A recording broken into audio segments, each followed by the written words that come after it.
Okay. I mentioned the number one, and I'm going to say that over and over again through here because that's the way you can develop some confidence. We want you to be successful. So if after you sit through this tonight, you say, this is something I think I really want to use, please make sure that you reach out because that's what we're here for. And I will do my best. And we now have lots of other people that I can funnel you to answer the specific questions you might have about what you're doing in your context. Because every person, every league is a little bit different. If we're talking about the leagues in Montana, that's really different. They're working with a very different population. But it's even different if you're working in Morristown versus working in Newton, New Jersey, in Sussex County, which is a very rural area, or in Atlantic County, which is going to be different because you have Atlantic City there that is a big population center for the county and has very different needs than the very rural areas in that county. So when you decide you're going to take this on, one of the things you need to do is to take a look at it and see what changes you need to make. You're more than welcome to make changes that will help to adapt this to your particular context. But there are a couple of things that you really do need to remember, and that is, first of all, we've learned that it's really important to stick to the basic script. They've been designed to fit usually into one class period, which would be 40 to 50 minutes in length. So if you use the program and you begin to digress, you're going to miss some of the important context or content that's there. That doesn't mean, as I said, and you'll see tonight that I've actually changed some things just because we're facing a primary election in New Jersey, which is rather contentious in one of the parties. So that's where my focus is going to be tonight. Whereas if it were another time, if it were November, I would be probably working with the presidential election materials or with the state election materials. If we've got a local Board of Education race, which many places in New Jersey have right now, there's a Board of Education version of it as well. Any one of them teaches basically the same skills. It just changes what the job description is and what the requirements are for the particular job that is being hired for. And really, that's what you're doing, is hiring somebody for a position. If you change it, let's say you decide you need to add a slide or two to make it more appropriate for your context or your age group or your region, like rural versus urban, just give yourself credit on the slide itself. Give yourself a copyright. Please don't change anything that's on our slides without checking with us to make sure that it's okay. So it's a matter of respecting intellectual rights. The other thing that I would ask you to be really certain of is that when you use images in slides that you might create, that you use images that don't have copyrights. We ran into a problem once without even knowing that we were doing it, where we used one that we should have paid for. And it doesn't matter if you didn't know it, you still need to pay the fine. So if you're making things that are included on our website and happen to use something that needs to be paid for, we're the ones that get the fine, not the person who actually created it. So I'd ask you to do that. We do make changes to our programs from time to time, adding new material, taking out things that are no longer seem as pertinent. So if you're going to begin to use one of our lessons, check back to the website first. Don't just take whatever one you might have on your computer. Just see if there's something that has been added or taken away. So the goals for today are going to be that I want you to actually experience the lesson yourself. Now, this is a little awkward because we're doing it online. And in almost every single case now, I'm going into the classrooms, and so are other teachers. We're no longer doing the Zoom presentations that this was initially designed for. You can still do it remotely. And when you do it with whatever level of technology you're most comfortable with. When I ask you for responses tonight, like I'll ask you to think about something and then write something in the chat. Initially, when we did it to make it jazzier for the kids, I used Jamboards and sticky notes and all of that kind of stuff just to keep people more engaged. So if you need to do it via Zoom or Google Meet, and you have questions about that, give me a call or send me an email, and I'll try to walk you through some of the things that you can do with it. But tonight I'm going to try to use Zoom as if I were with you in person. To do that, you're going to need something to write on and a pen or something of that sort. And you're going to need to use the chat, so please have the chat open.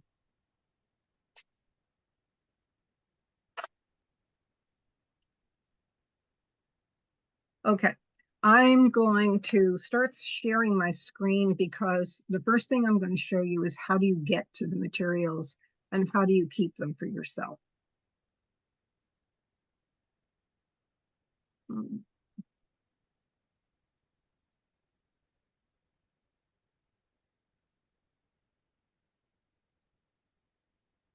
now I have to make sure. Give me just a second while I make sure that I have it open.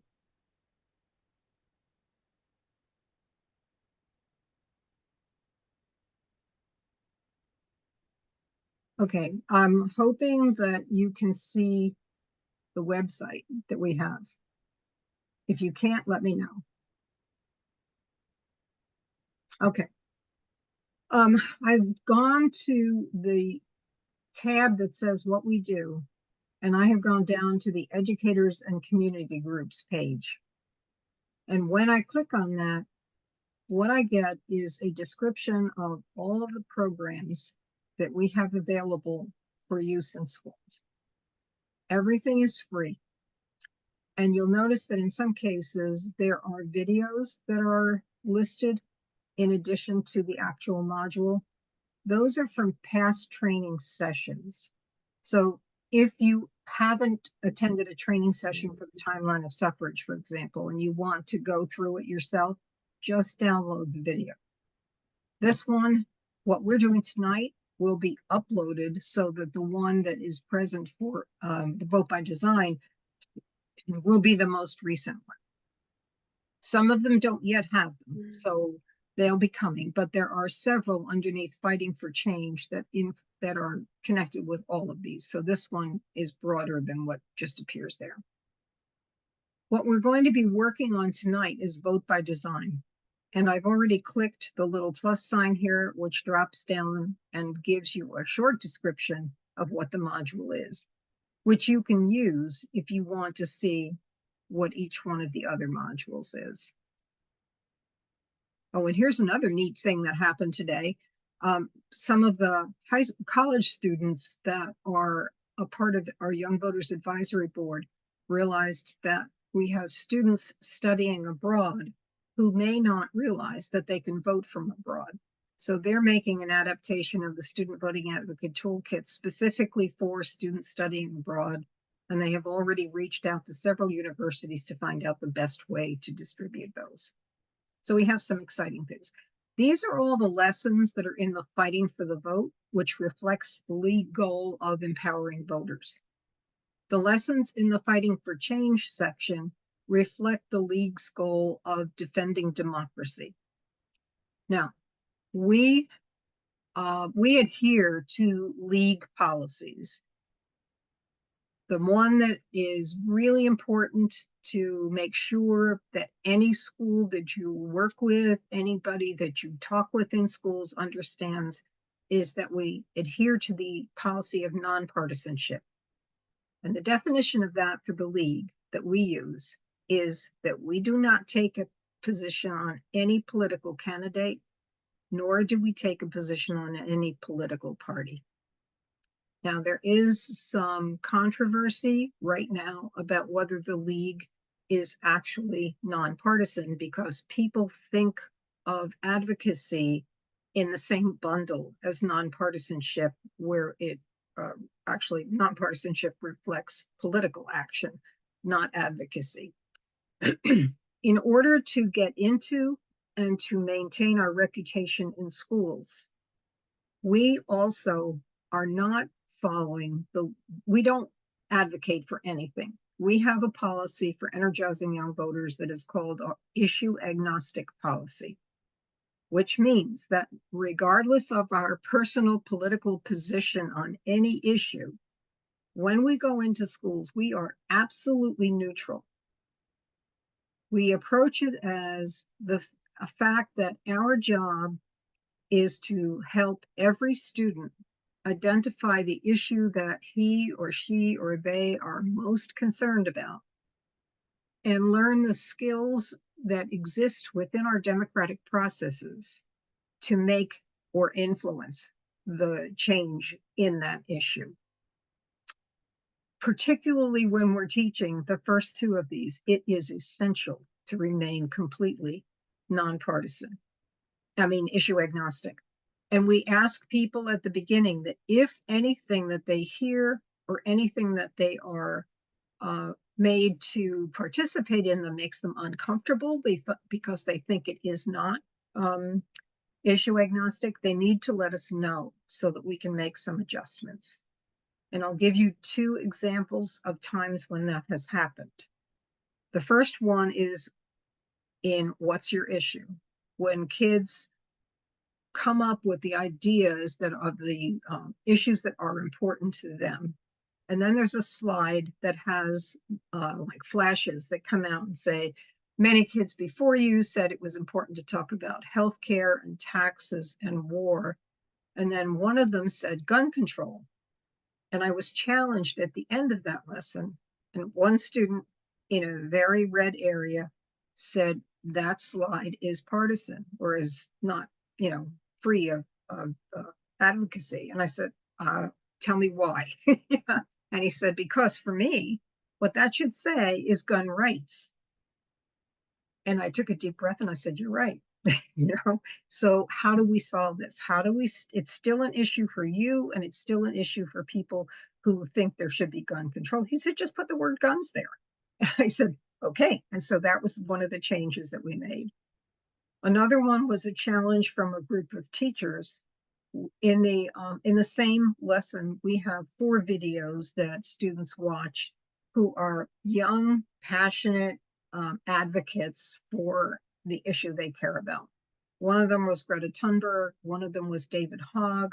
One of them was Ashton Moda, who was an LGBTQ rights advocate. And one was Naomi Osaka, who was a Black Lives Matter. And the teacher said to me, those 4 issues are all left-leaning issues.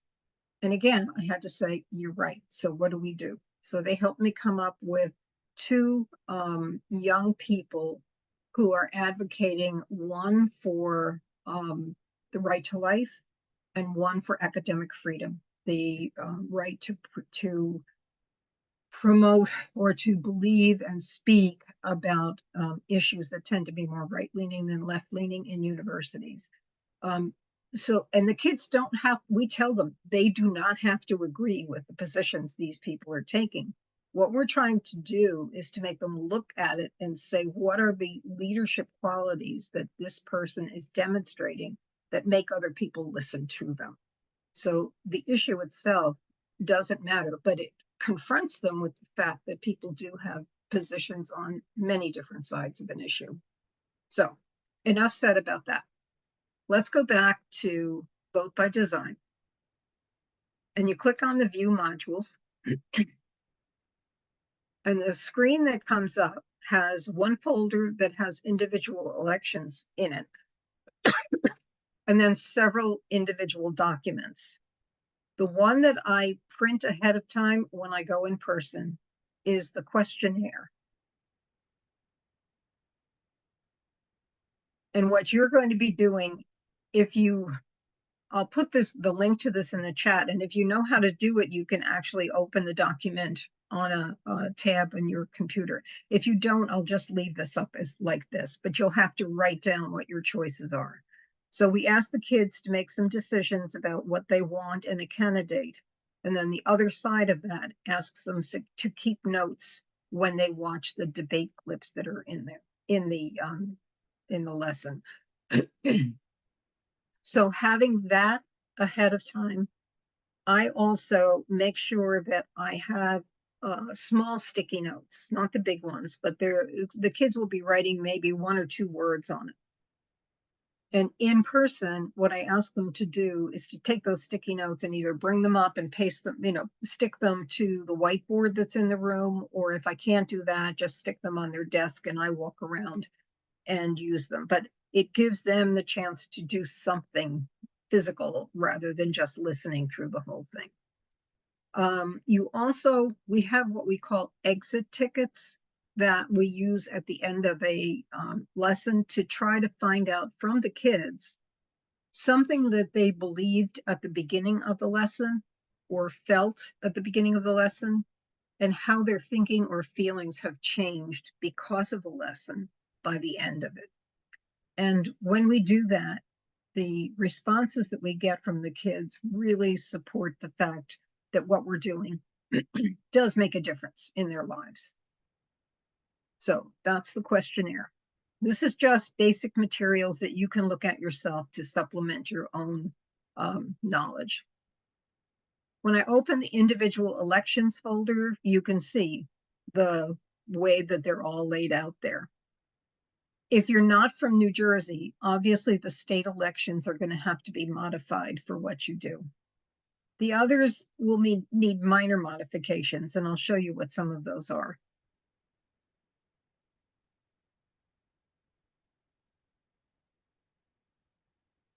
In each one of the lessons, it starts out very much the same.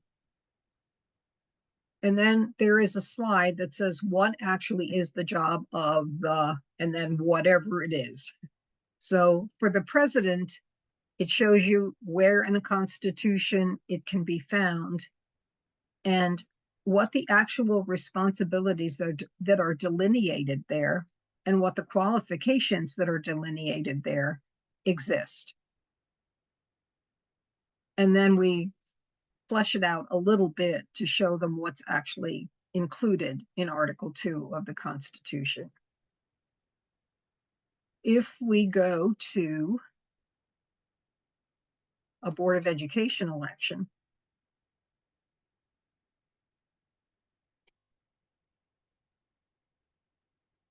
don't tell me my computer is acting up. Haha.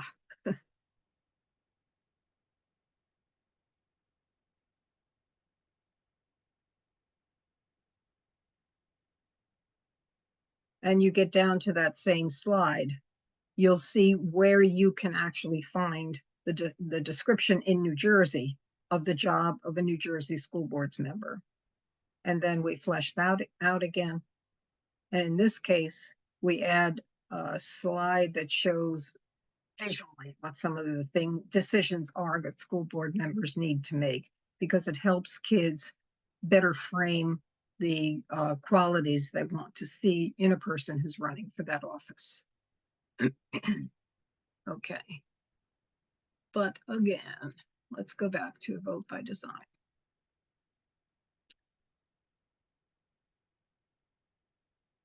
So we are going to be using the one on primary elections. And I'll tell you, I'm going to stop sharing just for a minute because I want to show you what I'm doing. I know that if you're familiar with Zoom, you probably are very comfortable using the presenter's notes part of the screen. I find it cumbersome because I can't see what's happening on the screen when that happens.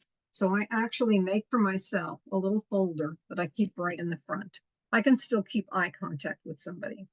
When I go into a classroom, sometimes I recommend that people do this, but you can also download the entire script to your phone if that's easier for you, or to an iPad or something of that sort, so that you're not having to flip pages all the time. So any of those things, anything that's going to let you keep the script in front of you is going to make you feel more comfortable, I think.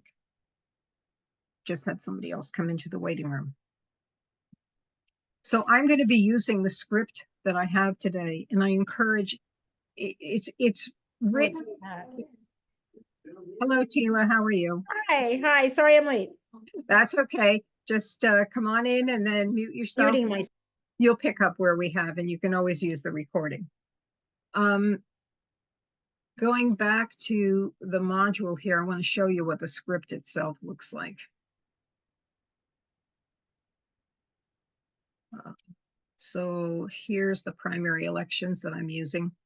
So this is the slideshow, which you will be seeing tonight, but this is the script.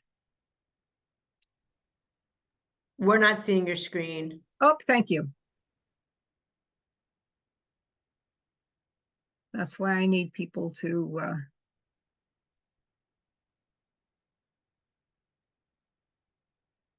okay. Can you see it now? I think so. Okay. So yes, we can see it. There's a little image of the actual slide so that when you're looking at the screen that's on in the front of the room, you can be sure you're on the right one. And then it actually tells you what to say, and it gives notes to the teacher about what you should do at particular times. This one talks about if you're doing it in the spring, do it this way. If you're doing it in the fall, skip this one, that one, and the next one.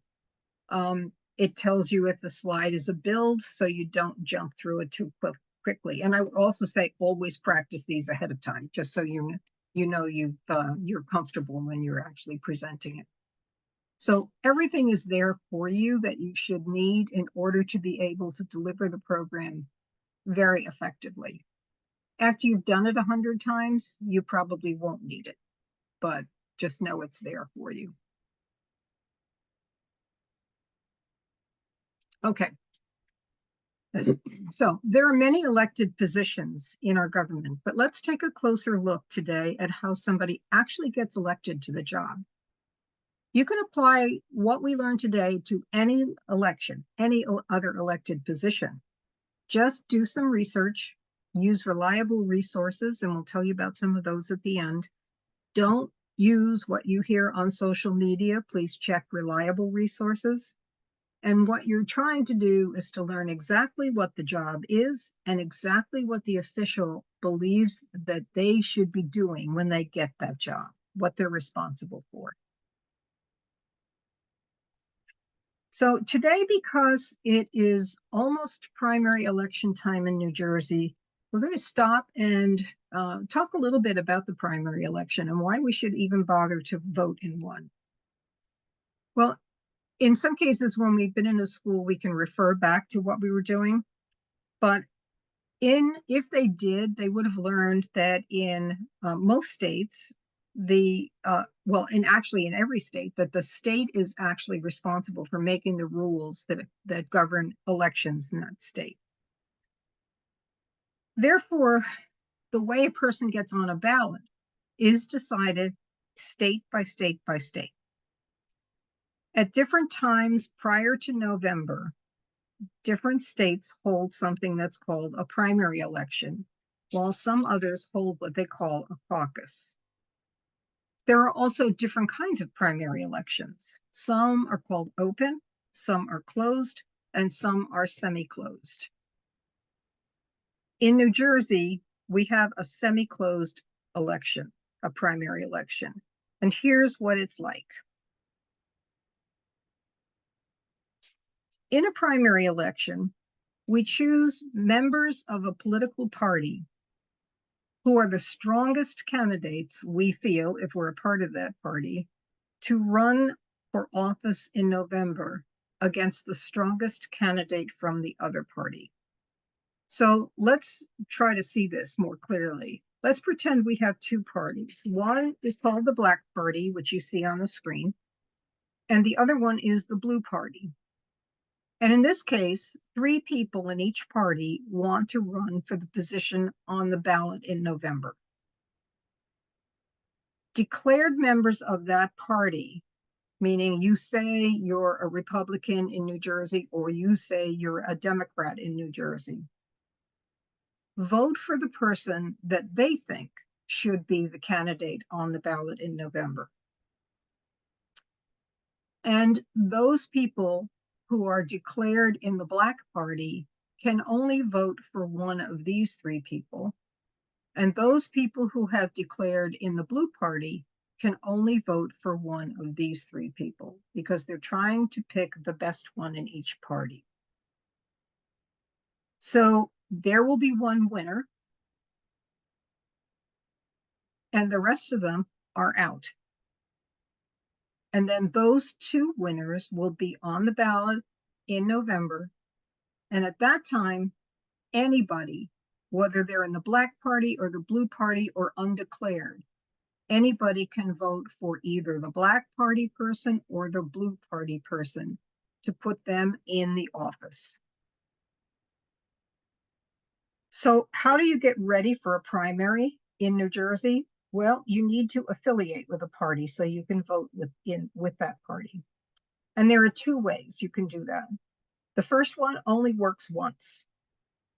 If you're registered, and when you registered, you did not declare a party, you only have to go to your polling place on the day of the election or during early voting and say you want to vote in the primary.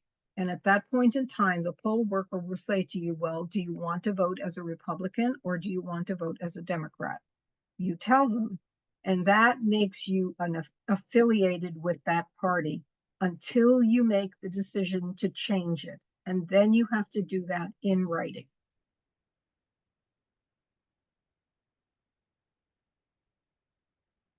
The second way works all of the time.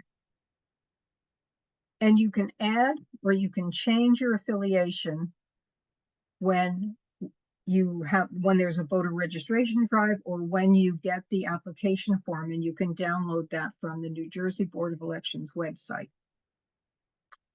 Even if you're already registered, with kids, we say, like, most of you got it with your driver's license if you're a driver, or you might have registered online or at a registration event.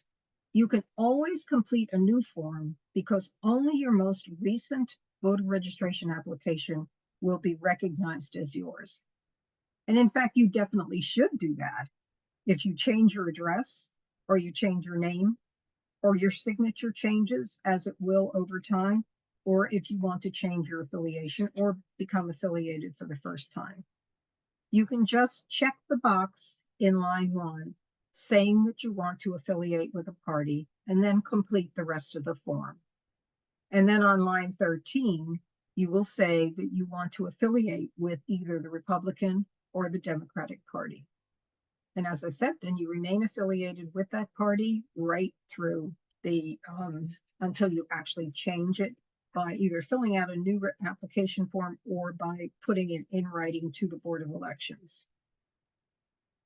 All right, so why is this important today? Well, New Jersey has a very high-profile primary election coming up on June 4th. It's not only presidential candidates that run in primary elections. Right now, here in New Jersey, we have a senatorial primary race, and that's the senator that will go to Washington. It's really heating up. And voters who vote on June 4th, even if the presidential candidate is already pretty much decided, voters who vote on June 4th will have the opportunity to decide which one of the candidates in the party that they're affiliated with will actually get on the ballot in November. So, in fact, the primary election may be much more important because of the senatorial race than because of the presidential race. In the presidential primary, it only happens once every 4 years. Voters have a choice. Declared Republicans choose the person they think should run in the Republican ticket, and Democratic voters think they should choose who they think. So the Democratic candidates for Senate, there are 5 of them, and there are 2 that are pretty hotly contested election or what's the word I'm looking for? It's escaping me. And there are 7 Republican candidates, probably without as much hoopla, but still, the voters will get to choose just one of those to go on the ballot in November. So it's important to vote in the primary election. All right, so because of the senatorial race coming up, that's the one that we're going to pay attention to today. And this is an aside. I'm talking to the teacher part of you now. The reason that we use the senatorial race rather than the presidential race is because there's way too much emotion around the presidential race. So this gives us an opportunity to teach the skills with a less controversial topic, which is less likely to raise the ire of individual people. Okay, so I'm going to stop sharing my screen and remind me if I screw up again to do it. So let's set the stage. What I want to ask you to do right now is to answer a poll for me. And I want you to put it into the chat. You're going to be asked 3 questions, and each question you have the opportunity to make one choice. So the first question is, listen to the choices. The first question is, how well do you think you understand the job of your representative in Washington, D.C.? Do you know it really well, pretty well, not very well, at all, or not at all? So one of those things. Do you know the job of a representative in Washington really well, pretty well, not very well, or not at all? Just type it into the chat.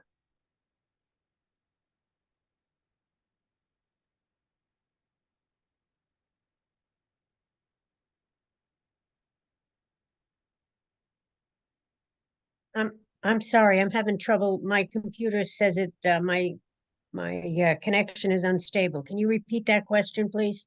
I certainly will. The first question is, how well do you think you understand the job of your representative in Washington, D.C.? And your choices are very well, or really well, pretty well, not very well, or not at all. Thank you.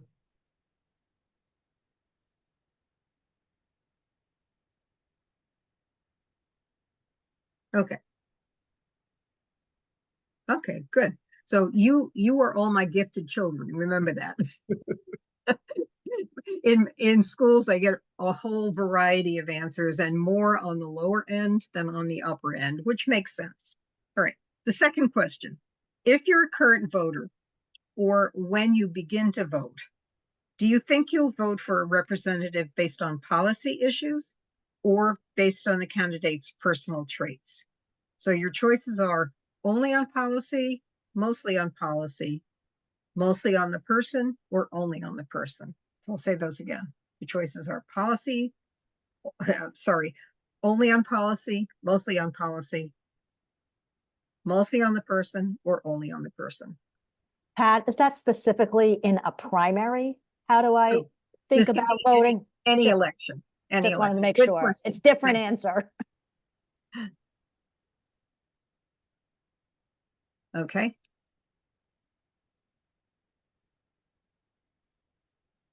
Okay. Most of you are more policy wonks than personality wonks. All right. The last question. Can you name right now what previous work experience, leadership qualities, and personal attributes that are important to you in a candidate to be your senator in DC? So do you have full clarity on the personal traits and leadership qualities? Do you have a lot of clarity? Do you not have a lot of clarity, or do you have no clarity at all?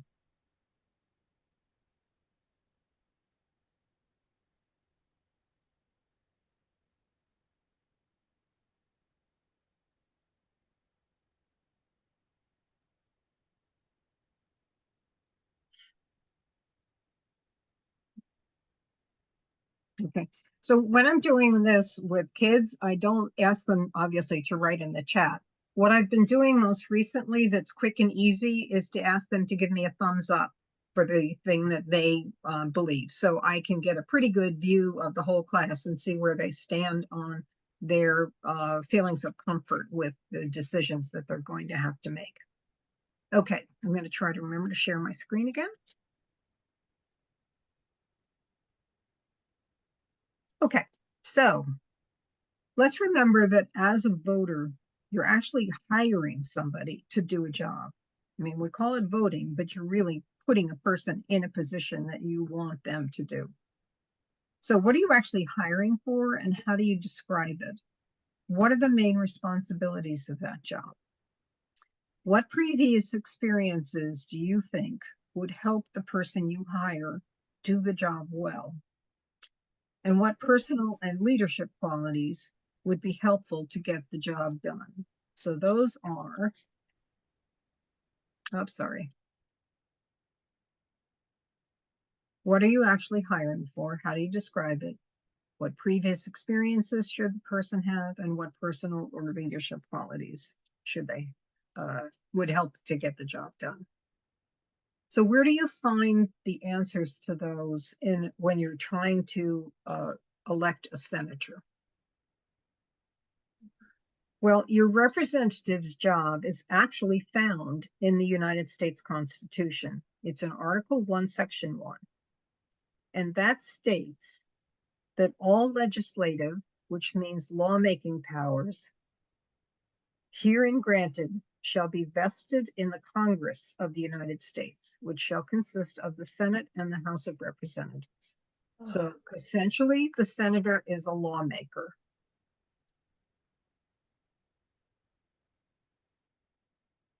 Now, at this point, this is one of the points where I would have sticky notes out so that either on the students' individual desks, or if there are tables, I put a couple on the table. And then they can take one. And I ask them to take a sticky note and to write on it one thing they believe is a requirement that a senator must meet. Now that's a requirement, so something that they absolutely have to have in order to be able to run for office. And then after they've written it down, I have them come up and stick it on a board. If I can't do that, I walk around, and without identifying the student, like I'll read one and I'll walk a couple of desks away, and then I'll say what I saw on that particular sticky note that's on the desk. All right, so I would ask you to do that for yourself right now. On the piece of paper that you have available to you, write down what you think are the qualifications that are required for a senator. Senator. A US senator, not a state senator. Everyone else.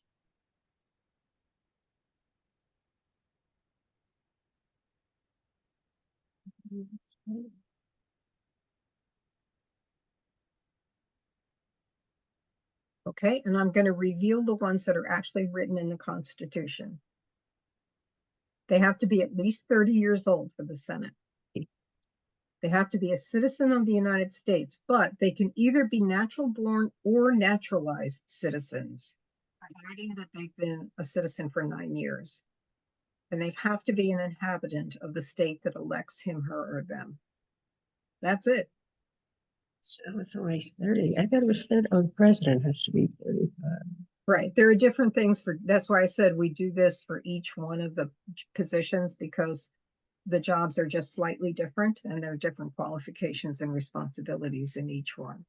So the thing that surprises kids most about that is that you can be a naturalized citizen. Most of them have thought you've got to be a US citizen, a natural born US citizen. So we have a little discussion about that. Okay, write down some of the things that you think are the responsibilities of your senator when they get to Washington.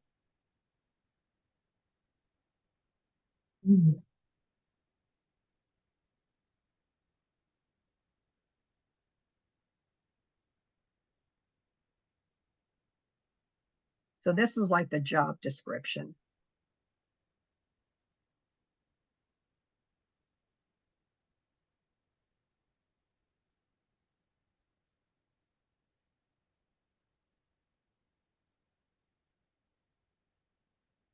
And again, I ask the kids to write just one usually when I'm using the sticky notes, and then to bring it up and put it on the whiteboard. And I group them together. So if 5 people say the same thing, I just stick them all together. So I only have to read the different things that come up or that have been brought up.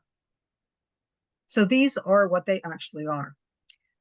They have to represent you and inform you about what they're doing. They have to draft and pass legislation. They serve on different committees and those are assigned to them. They have to approve or reject nominations by the president and treaties with foreign governments. So that means like the Supreme Court justices or positions to the cabinet.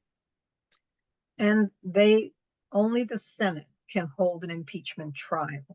But before the trial, we know that the Assembly has to actually declare that a person is impeached.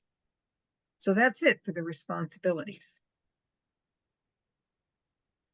All right, so now what I'd like you to do is to write down a personal quality that you think you would like to see in the senator that you elect in the fall.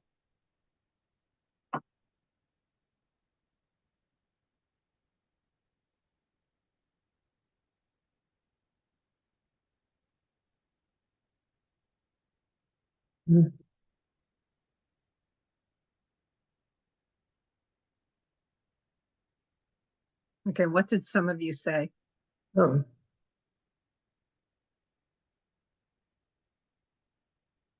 Oh. Okay, I'll skip that. So maybe you chose something like inspiring or innovative, fair, honest, empathetic, analytical, decisive, and there are dozens and dozens more. But no matter what you chose, by first identifying what really matters to you, that can help you imagine the type of person, like your imaginary perfect leader that you'd like to see in office. And then you get to vote for the person who is most like that. You're never going to have a person who is an exact match to what your perfect leader is. If that person's not there, does that mean you shouldn't vote? Absolutely not. You want to vote for the person that is closest to your values. Because if you don't, you're letting other people make the decision for you about what is important in a person in an elected office. So when we frame the choice around that and the personal and leadership qualities that we value, we may actually end up with a different view of what matters than if we look first at the candidates and try to say, okay, which one is the better one?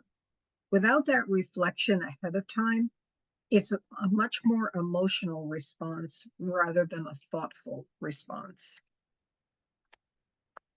And the leadership criteria worksheet that I showed you right in the beginning as something that I copy and give out to the kids, this is where I give it out. So this is going to help you choose what you believe is most important regarding the past experiences and leadership qualities and attributes of any official, and help you make a better choice. So let me just do something.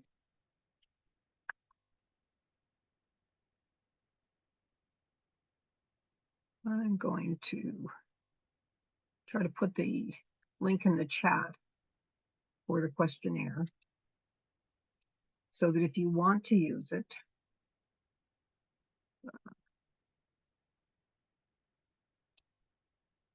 you can do that. I'm going to stop the share for a second.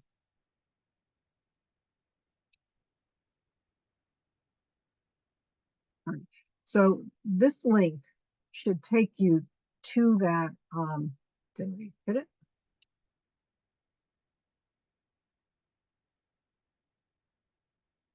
Sorry, it's going to the wrong person.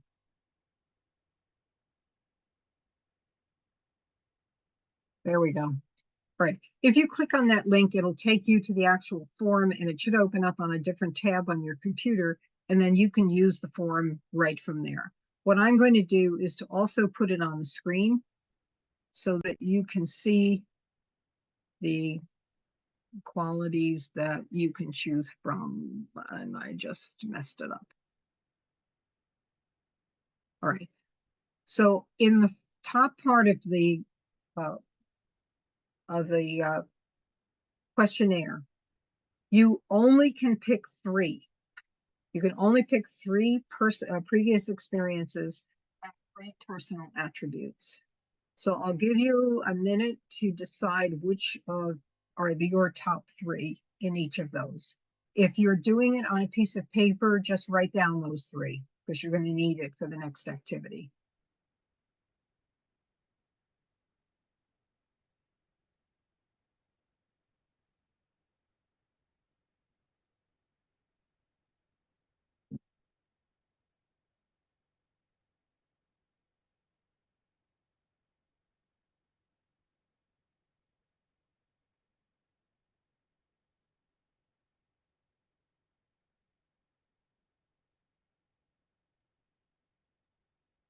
And I don't know about you, but I found it really hard to narrow it down to 3.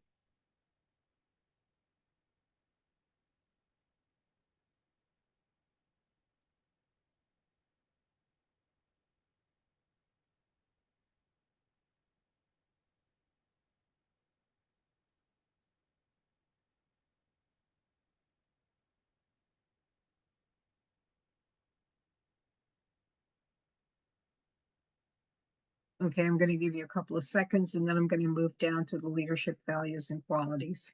So if you're still trying to decide between a couple, put down the ones that you are trying to decide between or among. Okay, and then there are leadership qualities. This time you can pick 5, but only 5.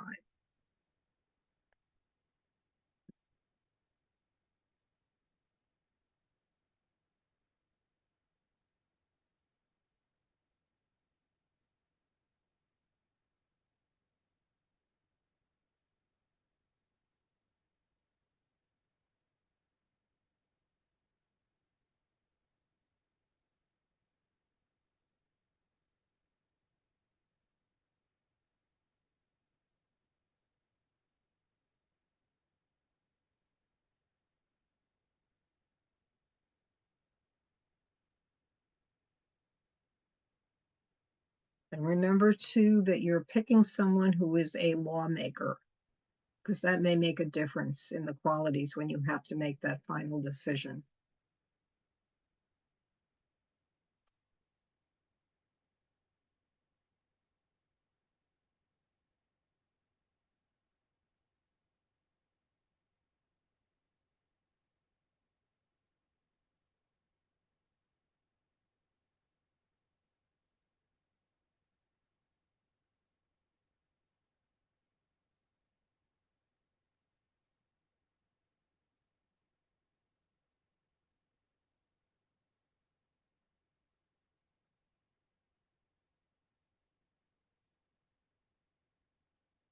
Okay, and again, if you're trying to decide between like 6 or 7 of them and trying to narrow it down, put down the ones that you're still undecided about, and because I'm going to move on in a second.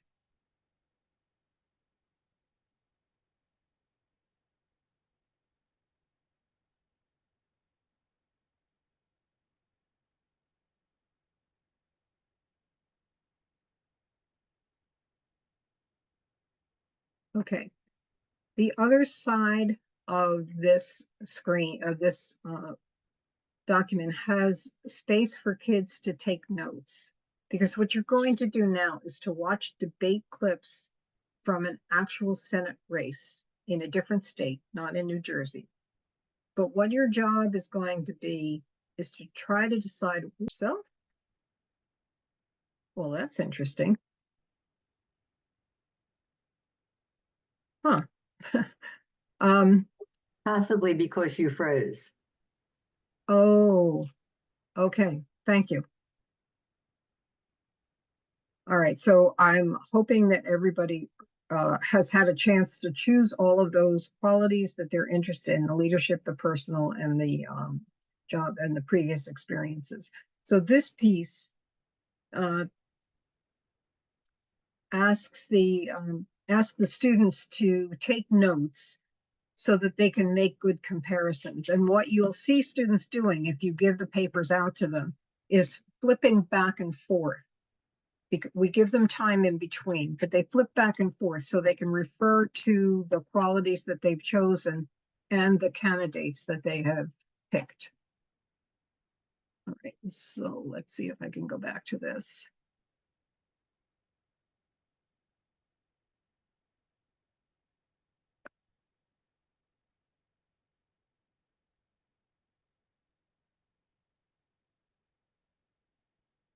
Okay, so as you watch, I want you to consider the following questions. What do you notice about how the candidates present their leadership qualities, both through their words and through their actual physical presence? And what else do you notice? And watch for other things about their body language that may tell you things different than what they want you to hear. And then what do you see or hear that either aligns with or differs from your own priorities?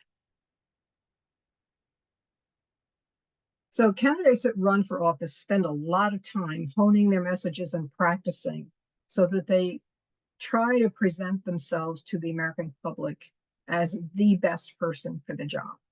So this is a case where Claire McCaskill was up against Josh Hawley.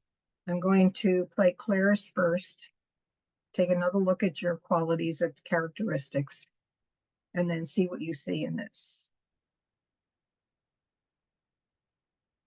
Oh, you're going to have to tell me again if you can hear the sound in this, because being kicked out, I may have not. Actually, yeah, just. Can you hear the sound?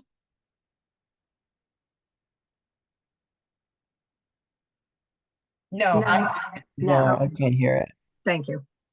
Let me do it again. I was afraid of that.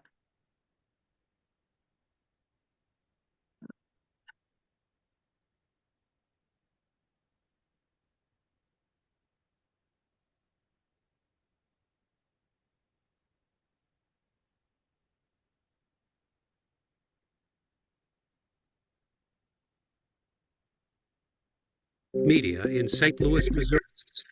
Pardon me. Yes, we could hear it. Good. Okay, let's try it again.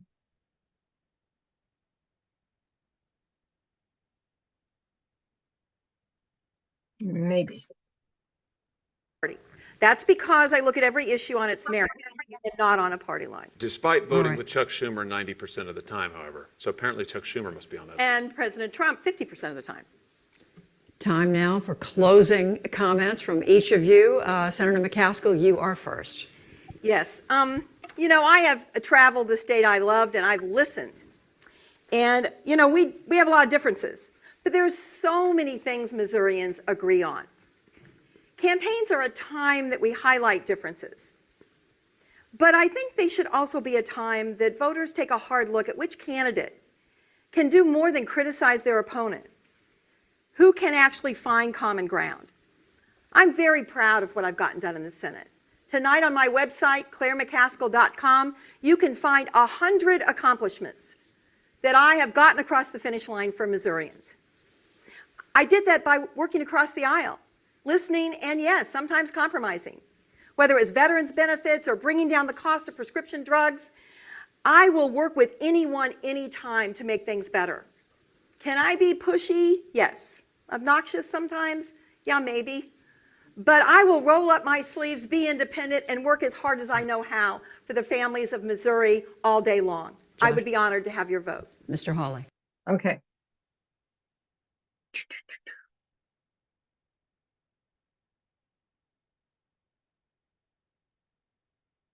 So use your self-reflection form. Try to determine, make notes about how Claire matches or doesn't match what you're looking for in a leader in the Senate.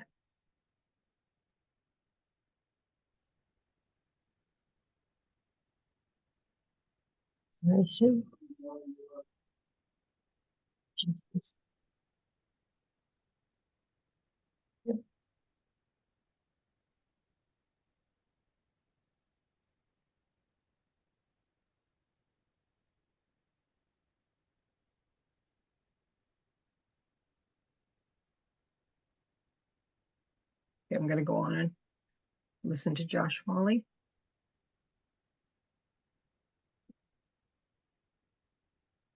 That I have gotten across the finish line for Missourians. And over that time, she has become a party line politician. She said that she'd be independent. She said that she would be bipartisan, but she hasn't been. Whether it's border security or health care, whether it's putting pro-Constitution judges on the bench, every priority that this state has said is at the top of their list, whether it was 2016 or earlier, Senator McCaskill has voted against. And here's what I think we need.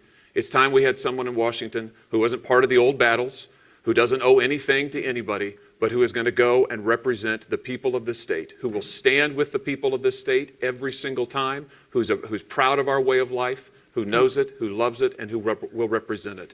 And I ask for your vote. Thank you, Mr. Hawley. I want to thank both of the candidates. Okay, same thing. Go back and make notes for or look at the notes that you made for yourself and try to decide how he compares to those qualities and characteristics.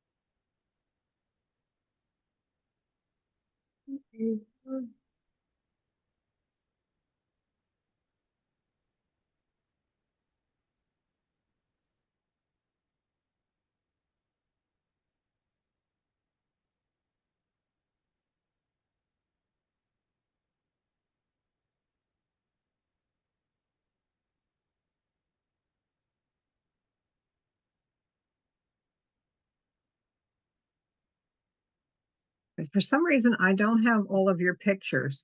I just can see myself on the screen. Oh, there comes a few people.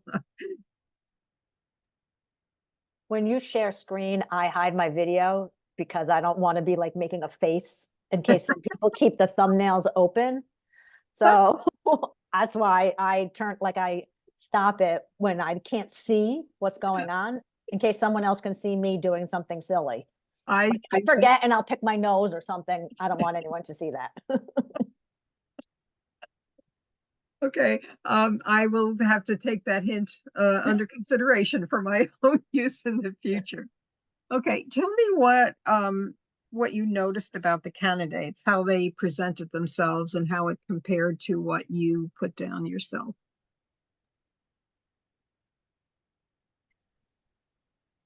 He spoke more about attacking her and what she did or did not do than what he would do. She spent the time not even mentioning him, but just going right to what she has done or will do. Okay, and how did that compare or connect to the qualities that you had put on your sheet as important to you? One of the qualities that I had was relationship building. And she came off better than he did because of his attacks rather than talking about what he would do. Okay. How about somebody else?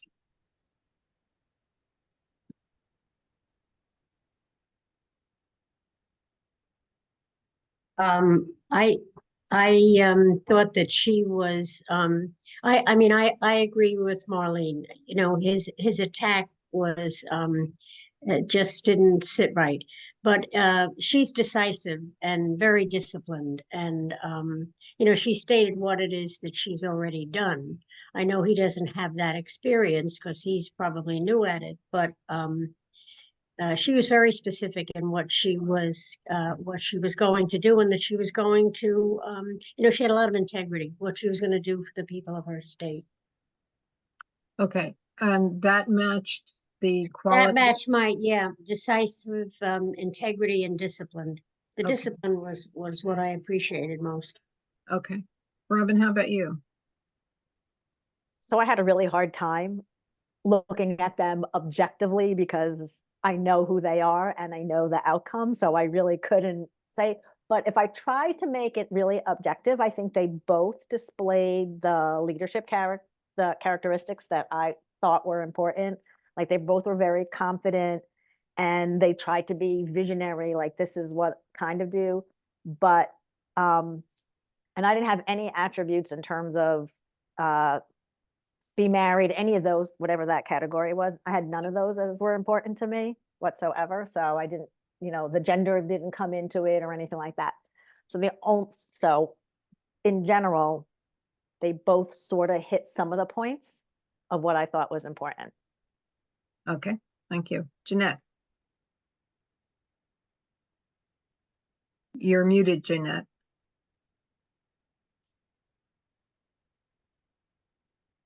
Do you have your hand raised? I mean, it Yes, looks. yeah, no, Okay. yeah, I did. Excuse me, I did, but I was trying to unmute. But anyway, I guess what stood out to me was the fact that in the characteristics I was looking for was someone who would be analytic. And I thought that she presented herself by coming up with numbers to tell you that she's done da da da da da, and you can cross-reference that. That was important. I didn't hear her attack, and I don't want to say the word attack, but I didn't hear her use any language to show disrespect toward the other candidate. She just did not go there at all. And he did, and that was upsetting to me. Okay, so she matched the qualities that you had listed on. Yes, strong communicator, her integrity, because she did not, go the negative. And I think she is resilient because she was able to come back and keep the flow of the language going without any interruptions. Okay. Zach, I'm going to put you on the spot. We want to hear a young person's point of view. Yeah, I think I definitely agree with what everyone's been saying, especially what Marlene brought up and Jeanette. The two qualities that I think I really saw in McCaskill were flexibility and confidence, which I listed as important leadership qualities. I really liked how she talked about her working across the aisle and how, she didn't vote on party lines. And I know that was kind of contested by Holly, but I liked how she was really confident in the decisions that she's made, and she was very transparent. And so yeah, I appreciated that kind of mix between being confident in what she believes, but also flexible and willing to cross party lines to get something done. Thank you. Did anybody find that they were conflicted about anything, that the person they wouldn't have voted for still had qualities that they admired? Well, if you look really hard, you can usually find something reasonably okay in just about everybody.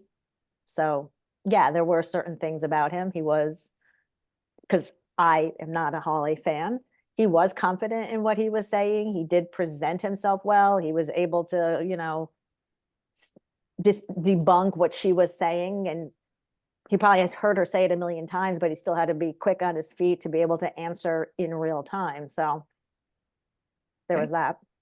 Anybody else?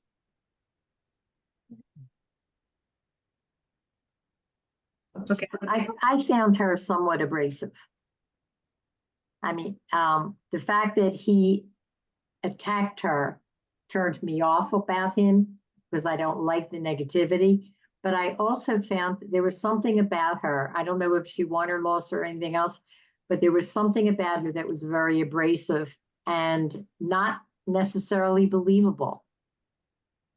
So that was my reaction. But it's also very important to me for someone to be honest and caring. Mm-hmm. She didn't come off that way. He did, more so to me. Okay. And that's the reason that I asked this question. If anybody else would like to jump in and answer that too. Okay, the reason that I asked it is because when I work with the kids. First of all, they don't know those candidates, so they have no idea who came out the winner. And they're actually looking at the qualities. And sometimes they're really perceptive about not just the words, but the body language. Yes, yes. And I think that was something that was pretty clear between Caskell and Hawley, and McCaskill and Hawley in this particular one. One stood like this, and the other one was like this, which is one of the things that I noticed first. And so, and the other thing is that kids very often today, and Josh, you could, I mean, Zach, you can correct me on this, but they tend to be issue voters rather than anything that might be more personality or whatever. And so if that's the case, then they're going to be listening for different things than if we're listening for leadership qualities and personality qualities as well. They're going to be looking for the person who's speaking to what they care about the most. Is that what you see with your friends, Zach? Are they issue voters? Yeah, definitely. Like when I think about my friends in relation to like my parents or grandparents, um, I think my parents and grandparents generally like tend to describe the candidates that they like on like personal traits. Mhm. I mean, that being said, I think with um I think like generally like in schools, especially I know I haven't been to college, but I know in high school and I know that in higher education generally there's they're overwhelmingly liberal. So I can definitely see how like partisanship is kind of like people feel pressured to be more liberal and democratic leaning. But yeah, on the whole, I think generally the reasoning is more based on the issues and not just personal traits. Okay, so that is going to influence the way they respond to that question. Thank you for that. I appreciate that. Jeanette, is your hand up again, or did you just Yes. need to put? Okay, good. It's up I again, always forget to put mine down. That's why I asked. and that's fine to be You gotta mindful. do that. But a quick question, in the lesson, I'll call it a lesson plan. In the plan that you have outlined, you had the participants decide on characteristics, but before that, you had them answer questions about how they might vote. Would a discussion before that questionnaire take place so that they kind of know what to start thinking about? You mean the question that I just asked about whether they're issue voters or whether they're policy voter? I mean, whether they're personality voters?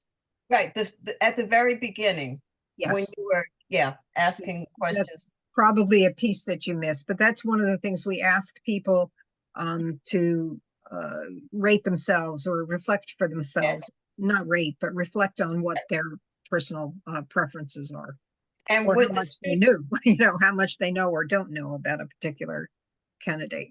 and would you be confident that the students would understand what you're talking about? Would there have been some discussion prior to those questions so that they would have the language in place? There's not discussion prior to asking them the how what they think is more important. That's a good point. I'll have to think about that one. Thank you. Okay. All right. So Can I just add one thing? Mhm. These are, we're geared right here in these lessons,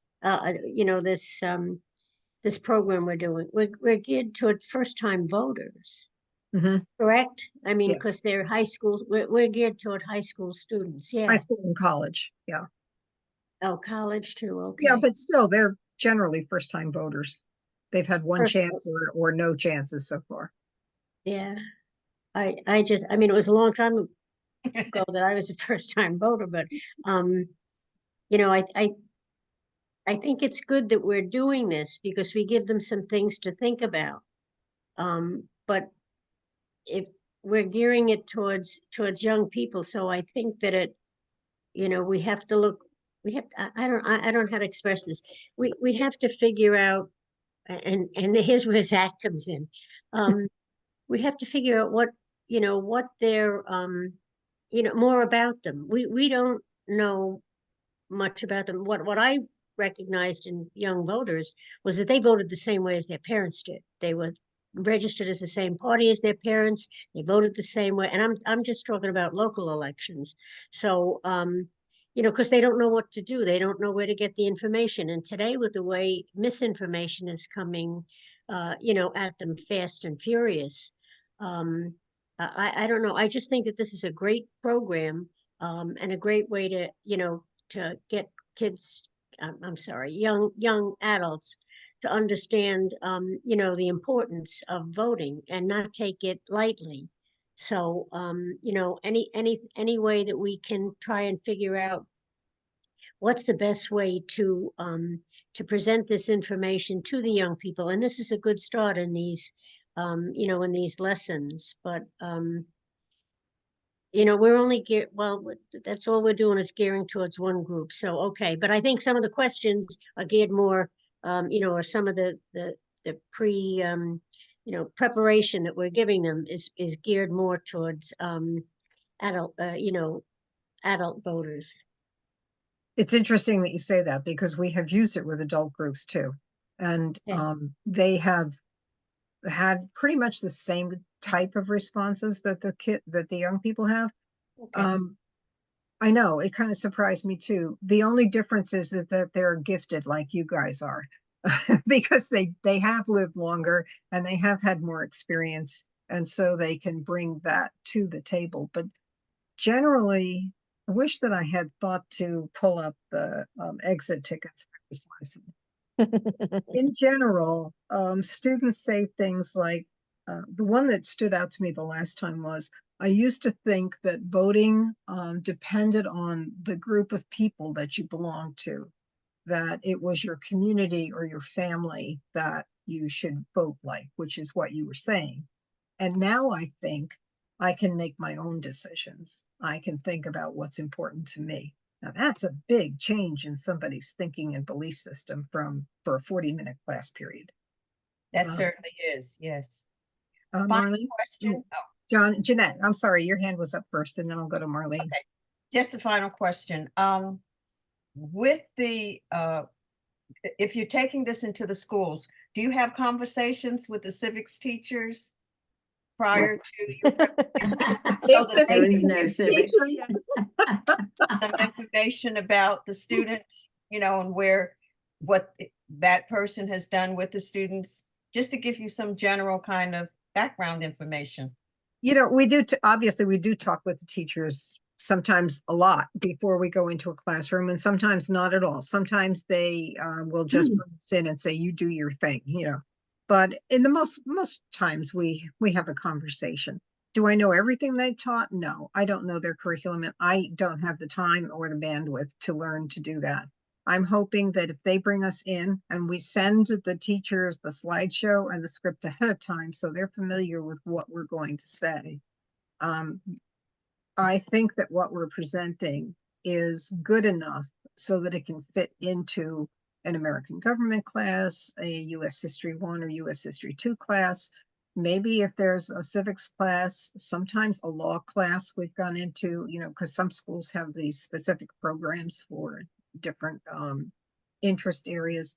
I don't think anybody's going to be hurt or by participating in this. So I don't feel uncomfortable going in if I don't really know what's been taught in the class.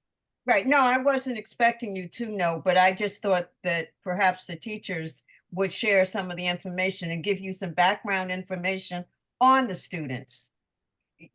Just saying, oh, well, we do da da da da da da. They do say things like that. Yes. Okay. That's Yes. all. Yeah. Thank you. Marlene? Yeah, it was interesting because before COVID, we were going into the schools a lot and doing presentations about and registering the kids to vote and things like that. And what I noticed is that because we checked all of their applications to make sure that they were done correctly. before we collected them. And what I noticed is that I would say that over 50% of the kids chose independence. Mhm. Yeah. That doesn't surprise me. No, that deal did surprise me because I assumed, and you know what assume means, that they would choose either one party or another because most of their parents would be one party or another. And it was like, okay, different times, different century. I mean, I'm from the old school, and You it know, was interesting to me. to your question, and then going back to Judith's question or comment before, there is at Tufts University, there is an organization called Circle, and they study youth voting intensively, and they have a database that is enormous. And each election, they analyze the outcome of the election based on the youth vote turnout. So if you're looking for information about current trends in youth voting, what inhibits youth getting out to vote, what communities can do to make it more likely that their youth will vote, that's a really good resource. You can even, there is a database there where you can actually narrow down what you're looking for. Like this past week, I was looking to identify schools in New Jersey that are Title I schools, so they're low income, that also had low voter turnout among young people 18 to 29 years of age, and that also had very large populations of young people aged 18 to 29. And I went to Circle and I put those, I had the Title I people, I put in those two characteristics that I was looking for, and bingo, I had the information at my fingertips in nothing flat. So it's a very helpful resource if you're looking for specific information. And the people there are wonderful. I mean, if you have a question that you can't find on the website, they'll talk to you. You get a real person to talk to, which is pretty unusual these days. So that's great. Thank you. Thank you. Yes, very helpful. Yeah, is there one other way too that maybe I'd like to go back and look at the core curriculum for the civics or history or whatever, just to take a look at that to see what they're covering, and I mean just for my own edification. But I appreciate that about the Tufts only because, well, never mind, that personal experience of mine as a politician was you know that the kids would tell me that they didn't know how to vote, so they would vote for whoever their parents told. You know, That's and the they whole were being point. honest. Yeah. I mean, they voted for me because they knew me, but you know, well, that's good. right, Zach? Yes, and Uh, Zach's always been very helpful with us in these programs too. So yeah. But you had the qualifications they were looking for. That's right. Well, to tell you the truth, can you hear me? To Yes. tell you the truth, I asked a couple of kids why they voted for me because you know me, and one girl, well, of course, I kept that with me, said to me, "But we always liked you, Mrs. Whoop." She said, "You were always fair. You know, you treated us Mhm. all the same." So, I mean, I always look for that too. You know, Right. fairness. Kids appreciate that. They know. They trust. Mhm. Got that. Good. Okay, the next challenge, unless there's more conversation on this. Okay, the next challenge that we confront kids with is, all right, so you had your perfect leader in mind while you were watching this, but guess what? Nobody's perfect, and you're never going to find that exact person. So what we do is to put them into groups, usually 4 to 5 to a group, which turns out to be very convenient today, and ask them to share with everybody in the group what their top 3 personal qualities were, what their top 3 job experiences were, and what their top 5 leadership qualities were. And then as a group, you have to compromise with one another and come up with the 3 previous experiences that you can all agree on, so that if a candidate had those 3, you could vote on them. The 3 personal qualities and the 5 leadership qualities. It's a very challenging activity for the kids. And I'm going to give you a chance to try to do it with one another for about 2 or 3 minutes and see what happens. So what usually happens is that one person in the group will slowly emerge as the leader because the others will be kind of futzing around and saying, you know, I don't want to do this, and so on and so forth. So instead of that, I'm going to ask, because I know Robin so well, Uh-oh. I'm going to ask her just to step in as leader in this and try to get the rest of you to come to some kind of an agreement on characteristics. And I'm going to put myself on mute. I don't know that I'm really a leader in this, but so in the first place, which characteristics are most important to you? Are the experience characteristics the most important? Are the personal attributes most important? Or are the other leadership characteristics most important? Because as I said before, I had none of those personal attributes that I cared about at all. So for me, there's nothing in any of those that would make or break my decision on who to vote for. And I'm just curious of how other people felt about that. Any thoughts?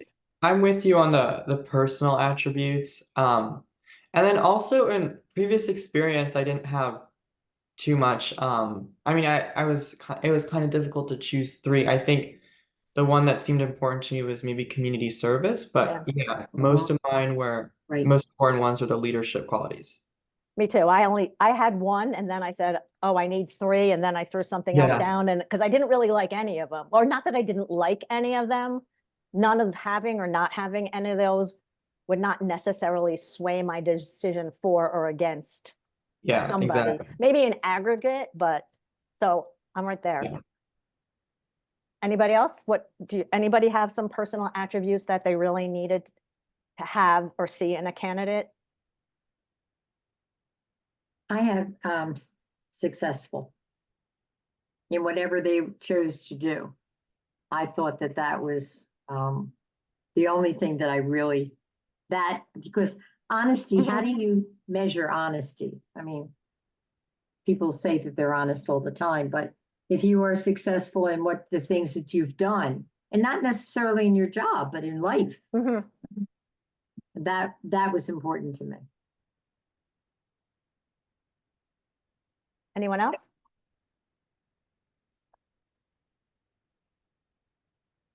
Okay, so we have one personal attribute that's important.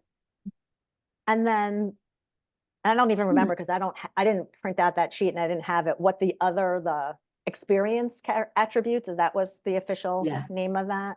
Yeah. I didn't go with the experience, not to say it's not important.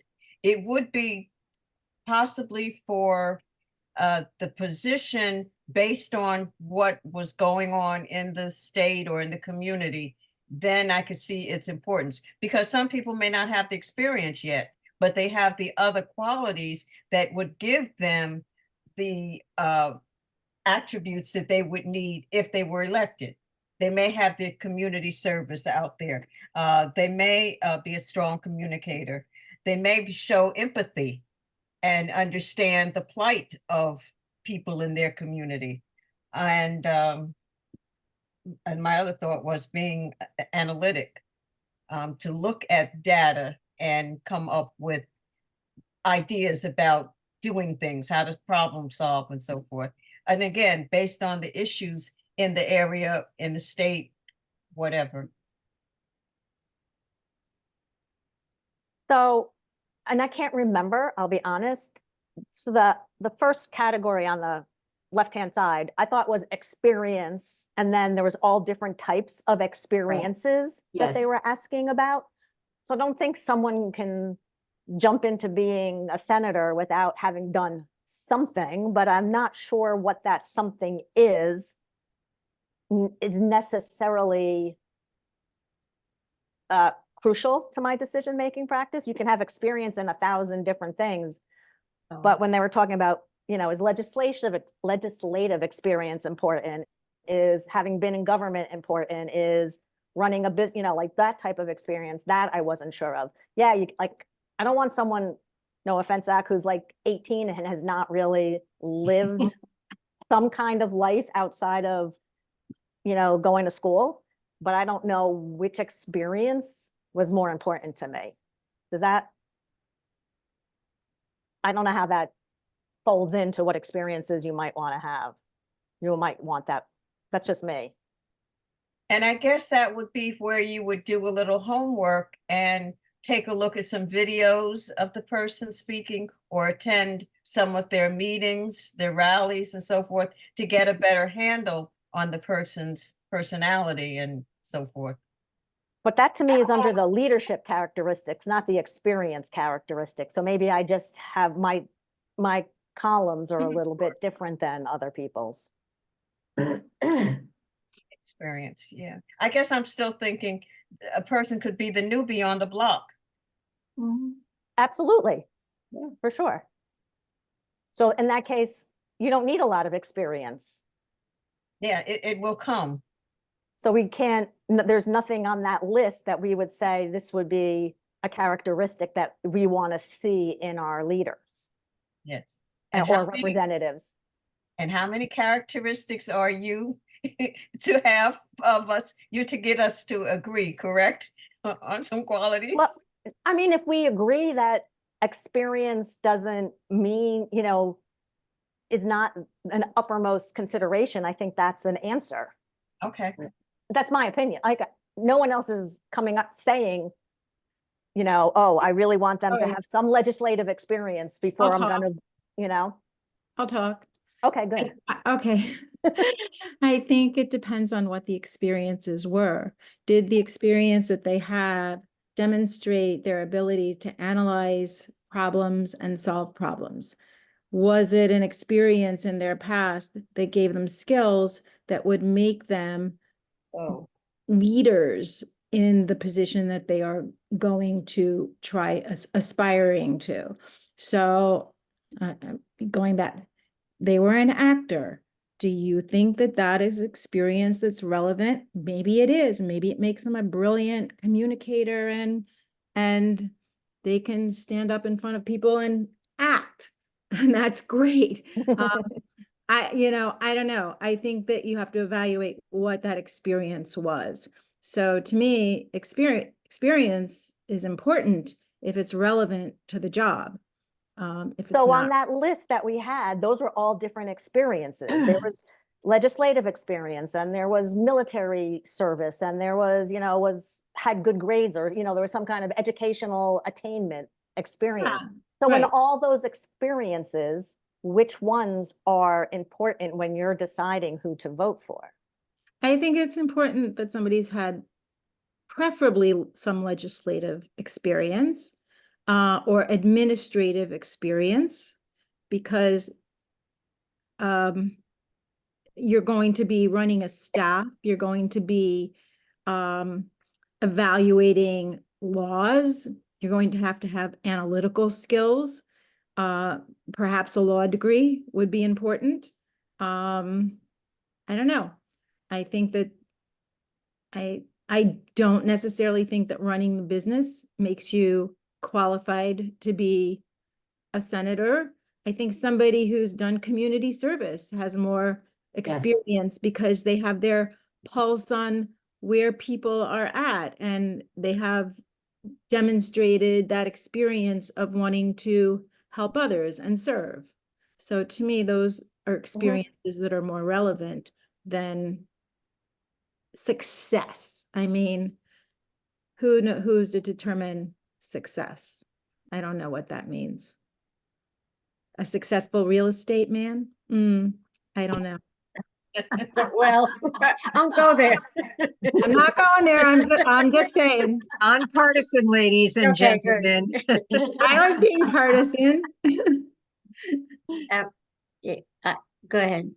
That's I it. mean, I'm sorry, go ahead.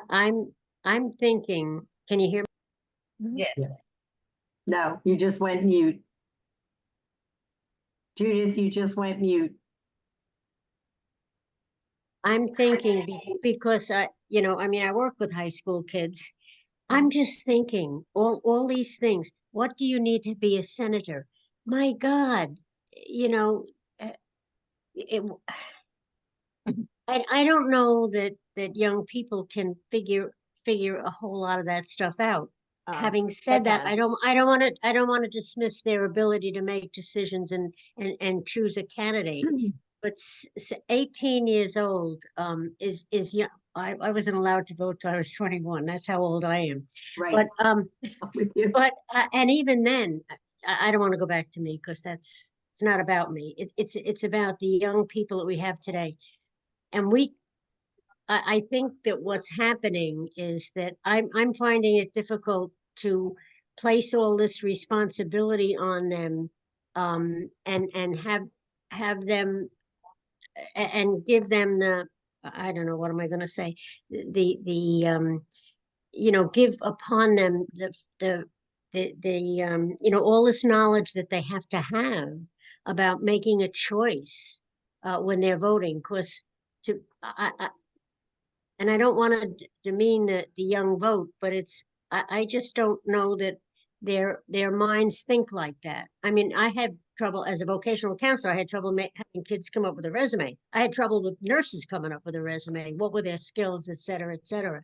So I don't know how, if they can't come up with it, if they don't understand it themselves, how they can go out and vote for somebody based on what it is we're trying to get them to look into. I'm just saying, that's why I think this is a great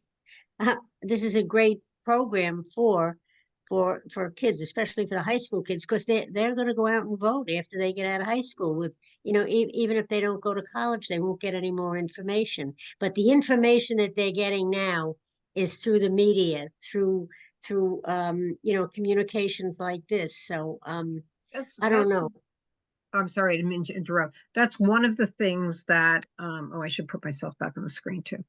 That's one of the things that I think is important about what we're doing, because as we get to the end of this, you'll see that there is a segment on where do you get honest, accurate information about candidates. Okay. And Okay. going back to I'll hang with it. what Circle offered is that one of the things that concerned young people was that they didn't have enough information. So Yeah, if we can give them just, I mean, it's just the beginning of a set of tools, and hopefully that's not the only. My experience with young people is that sometimes they are better equipped to make those decisions than adults. They are in the midst of learning often about government. They're facing a big challenge in their life moving into adulthood. They're often more perceptive than us old folks who just kind of get jaded about the whole thing. So I am more optimistic than you are, Judith, about young people's I'm hanging with you. I want to. young people's ability. My base in the schools was not with history of voting or whatever, but so mine was more personal, interactive. So Okay, thank you. When I think of this as a first opening of their eyes, like this is not going to bring every kid who goes through the program, all of a sudden that big light bulb is going to go off and they going to go out and study everybody and read every issue and vote in every election and blah, blah, blah, blah, blah. But if you get a couple who do and talk about it, then they talk to their friends. Like I know my daughter, she's 27, which is towards the end of this program. We talk a lot about stuff at home, and she says, I mentioned to so-and-so and they never thought of that. So I think we're just trying to plant the seeds in some people that will be organically flow out. And just like adults, I mean, truthfully, I don't really think that many adults pay attention to what they're doing when they vote sometimes. So we have to start somewhere and kind of believe that this is going to be the seed that, empowers everybody to think about what they're doing more. Yeah, and just to add to that, this program, because I've done it with the league from Morris area in the elementary schools, in the younger grades. I mean, I found it the kids were very engaged, and they hadn't, and you're right, they have, they're very they're very bright enough to understand what it is that they, what it is that they know and what it is that they don't know. So, yeah. Marlene, you were trying to say something earlier and we missed you. Do you recall? That's okay, it left. What? I know that feeling. Okay, if it comes up again, you can think. All right. I think when you Sorry. see what happened within this group, even though you didn't come up with a list at the end, the message that comes across is it's hard. It's hard to pick that candidate. And it really means that you have to pay some pretty close attention. I mean, you only had 60 seconds worth of a person speaking to you about an issue. That's not enough in order to be able to make a good decision about the candidate. So you do need to look much more deeply at it. And you do need to be willing to compromise because, as I said, nobody is going to be perfect. There are I'm going to go back to sharing the screen. There are two other things that become a part of this if there's time. The one that I most want to have people take part in is, all right, these are two places where you can get accurate information about voting in New Jersey. Vote411.org, as all the league members know, is supposed to have information about every single candidate in every race, all the way down to the local elections. We know that doesn't happen. It's not always, it's not at the top of legislators' minds to give information or answer the questions that the league is asking. You can get very accurate information about all of the who, what, when, where, why, and how of voting on the New Jersey elections website. And there is a mobile app that you can download. And I use this constantly when I'm doing voter registration with young people at college level, because many of them don't know if they're registered. And there are young people, particularly in more urban areas, that don't get a driver's license. Mhm. They can check to see if they're registered to vote on that mobile app. All they need to do is put in their name and their date of birth, and their voting record or not it will let them know whether or not they're registered to vote. And then I've got the voter registration form right there, and they can fill it out, and then I either mail it or take it to the Board of Elections. So that's very useful. If you are working with kids, I would have that on my phone ready to use. My county has one that's equally good, but because we work across the state, this is the one that I use. But what I mentioned before was that there are other things that you need to do in order to find out what the candidates believe and what matches what you want them to be in terms of people when they get into that office. You can find a lot by looking at their website, at their Twitter accounts, at their Instagram accounts, and at their Facebook accounts. They are going to put out there what they want you to think about them. And so when you read those or when you check those out, you have to do it with the characteristics in mind that we're doing. If you're reading about them, or if you're listening to a podcast about them, or watching a TV presentation, the media bias chart that's shown there on the left comes from Ad Fontes Media. That's ADFONTES.com. This is an organization that was started by a young woman fresh out of college who decided that there needed to be a better way to get accurate information. And so she had the brainstorm that she would pull together somebody on the left, somebody on the right, and somebody in the center, and have them read or watch or listen to 10 different pieces from a particular source. So, for example, there might be a left, a right, and a center who is evaluating the Associated Press. They would get 10 pieces, and then they need to sit down together and try to do what you just tried to do and come to consensus about where on that media bias chart that resource or that source should be placed. At Hmm. the top of the chart are the most reliable sources that they've agreed to. And at the bottom of the chart are the least reliable, sometimes with totally fabricated information. And then the sources are arranged from left to right. So you can see what the most left-leaning is and what the most right-leaning is. So if you've got this, and there is a mobile app for that too, you can, and the QR code is there on the screen. So I tell the kids they can, download it right onto their phones, and they'll have it accessible to them. It is updated every single month. And it is a huge organization now, which not only provides this chart for you each month, but also will provide workshops, has lesson plans, and it is free, which is the amazing thing. So it's really a good resource to share with kids.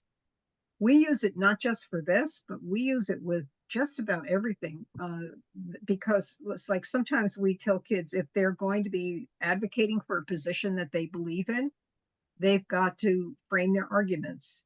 They need to prepare themselves with the most reliable, most centrist information possible, but they also need to know what people on the left are saying and what people on the right are saying, and they need to know what kind of information is out there from much less reliable resources, so that they can be ready to rebut arguments that they might get, or they need to adjust their arguments so that it already kind of negates what somebody else might be willing to say.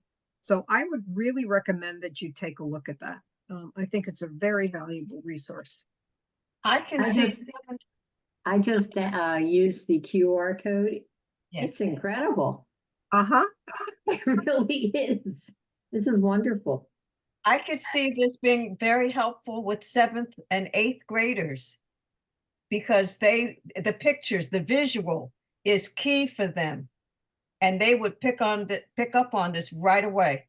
And I could see some great discussions, and maybe actually getting hands-on with some of the materials to bring them to school and have a discussion about them and so Mhm. forth. Yeah, it's very useful. Yeah. Okay. I the can, other thing- I can see this Oh, I'm with sorry. Hang using on. it with adults who don't vote. Yes, it's used. I use it constantly for myself. When I see something that I want to check out, I'm thinking, so I check to see where the source comes from. And I make my husband do it too, because he reads everything that comes across, his news feed. And so of course he's getting deeper and deeper into this tunnel. So it's very helpful. And you just said, I'm sorry, I'll be real quick. You just said a key word, team.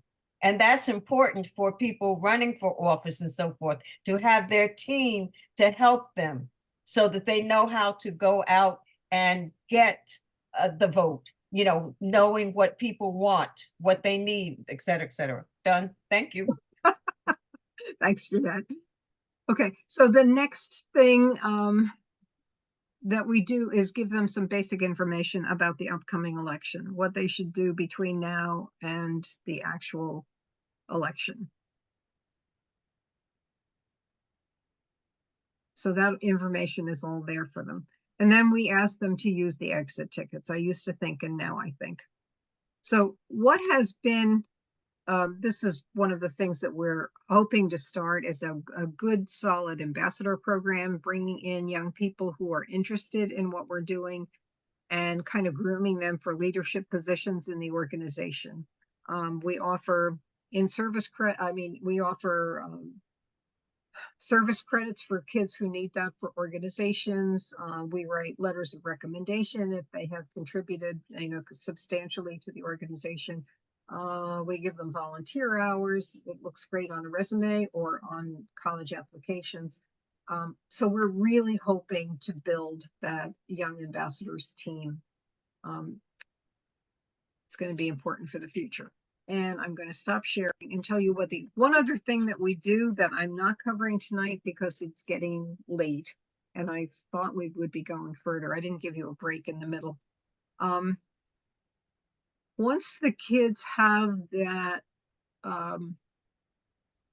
sense of who their perfect leader as a group is, or who the leader they can live with as a group is, we challenge them.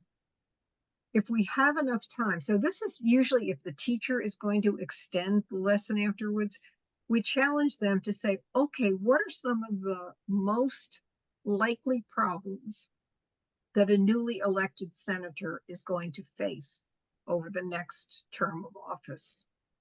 And come up with a group of those challenges that they're likely to face. And then we give them the scenario in small groups. All right, so your legislator has been in office for 9 months.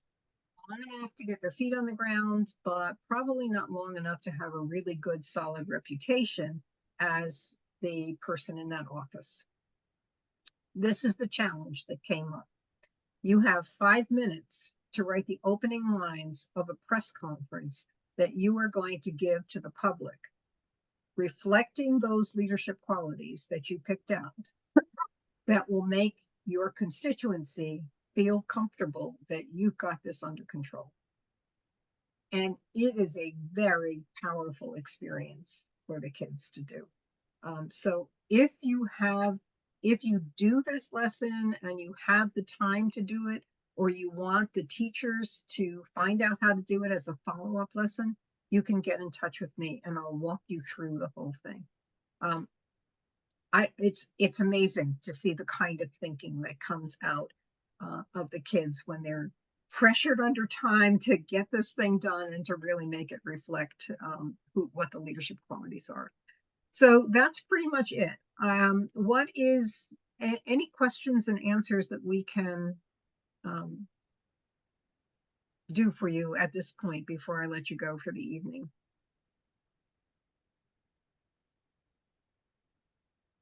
Marlene? I've just been looking for the New Jersey election website app, and I haven't been able to find it. Is there another name for it? There isn't a convoluted way to get at it. If you go to on the web, if you go to the New Jersey Board of Elections website, then you can download the app from there. Okay, thank you. You keep telling me there is a way that you can use like Apple Play and Google and all that kind of stuff, but I have found it hard to find. So yeah, I just I went to the Play Store because I have an Android, and it was nothing there that said New Jersey, election. Okay, so go to the website for the New Jersey Board of Elections and you can download it from there. Thank you. Anything else? I thought this was very interesting. Thank you. If I said to you, has your thinking changed? So before you started tonight, I used to think, but now I think, what would you say?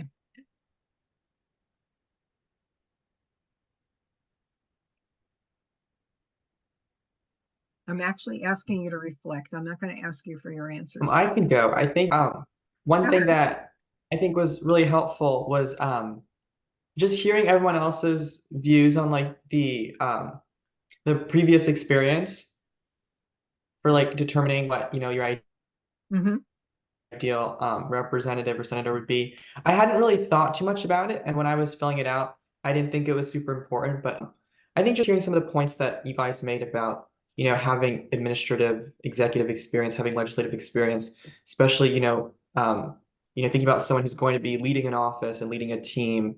And who has to work, in our political system. I think I definitely understand more of the merits of that type of experience, and I think I'm more open to like seeing the necessity of that type of experience. Thank you. Anybody Thank you, else? I wasn't going to make you, but I'm very glad that you contributed that, Zach. That was very, very helpful. Okay, I will thank all of you for coming tonight, and I really look forward to hearing from you and learning whether or not you have the opportunity to use this lesson or change this lesson in some way and make it work better for you. So thank you. I will see you all soon. I'll stop the recording and then say good night. Thank you very much. Thank you. Take care. Bye-bye, everybody. Thank Bye. you.